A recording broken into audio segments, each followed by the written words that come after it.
Welcome back to Black Betty Dirty Hands. This week we're firing up the machines and clearing out the bush tracks at the back of the property. It's one of those jobs that doesn't look exciting, but it's important. Keeping those tracks clean help knock back the weeds and give us a bit of breathing room when it comes to bushfire control.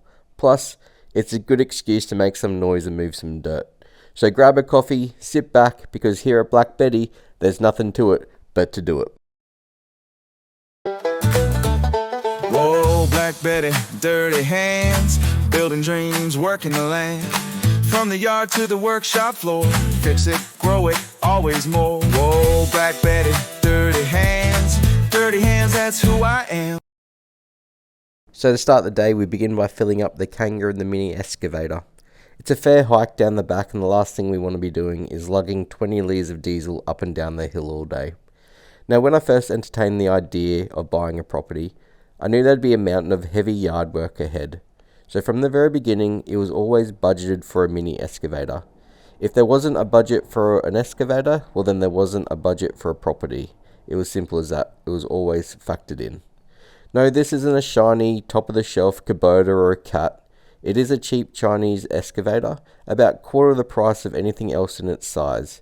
And speaking of the size, it's just a little one-tonner, but honestly, it's been spot on for me. Sure, there have been jobs that have taken a little longer than it would with, say, a larger machine, but there's a lot of things that this little guy can do that a big 10-ton can't. I know its limitations and I work well within its boundaries. Besides, it was this or a shovel.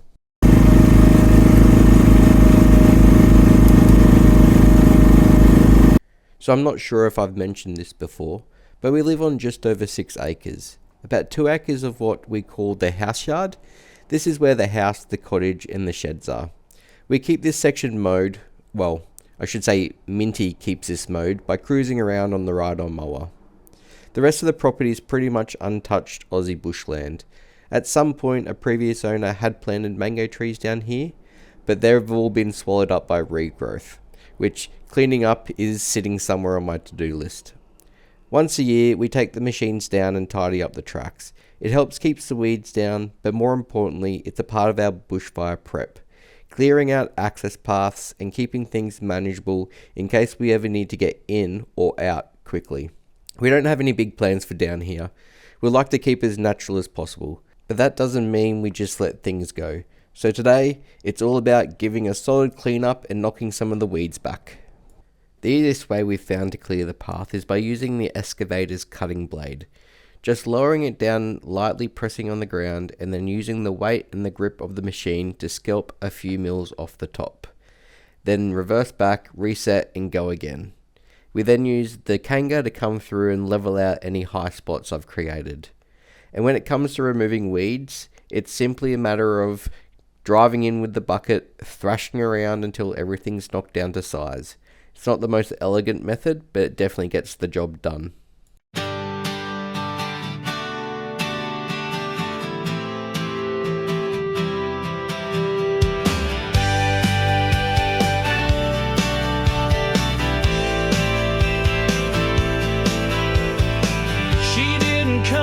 A showroom floor, no ball on top, no branded roar, but she rolled off that flatbed slow with a diesel cough and a heart of gold.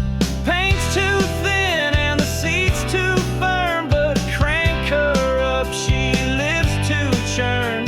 Tracks might squeak, the stickers peel, but she's got bite and she's got steel.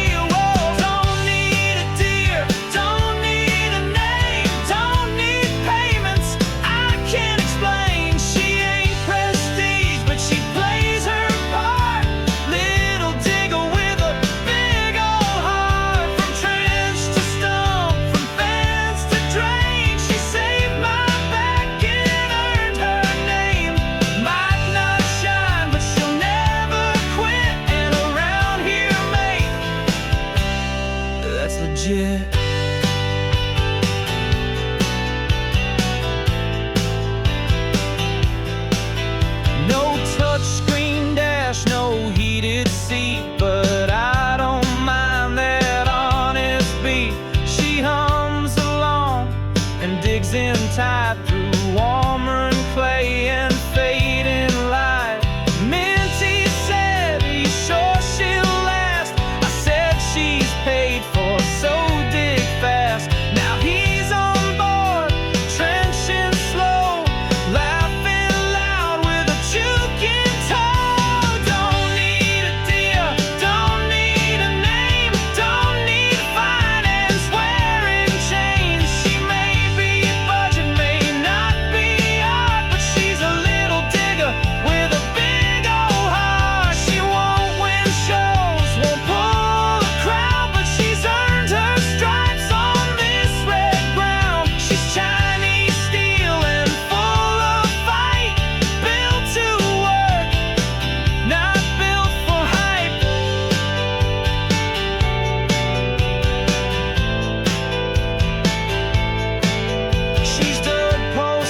backyard dreams, pulled out stumps and busted beams. Sure, the boom leaks when she gets hot, but I trust her more than some high-end lie. She's hauled old pipes, she's cut a path, she's fixed more mess than I ever had. She ain't a brand, but she's all heart, and around Black Betty, that's a good start. I'll take simple over showroom clean. Give me tools that earn their keep.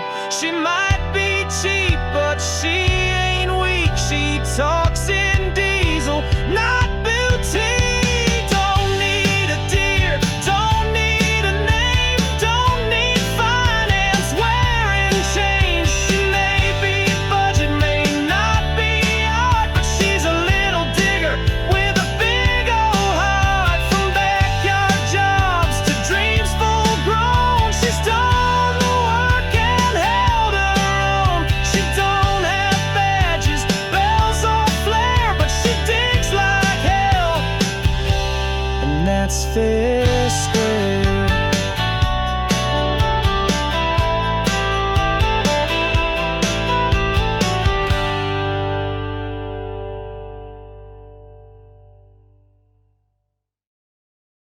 One of the very first things we did after buying Black Betty was start prepping for a wedding. We wanted to have it right on the property, set amongst the bushland. This is what it looked like on the day, and it was amazing. And now, nearly 3 years later, this is what it looks like. And that brings us to the end of this week's video. Thanks for watching. If you've enjoyed it, please give it a like, hit subscribe, and drop a comment. We'd love to hear from you. And now for this week's Dirty Truth. Life's a bit like the garden. Leave it alone and it'll be overgrown like the ceremony area, but give it time, care, a bit of effort, and it'll become something truly beautiful. Nothing to it but to do it. See you on the next one.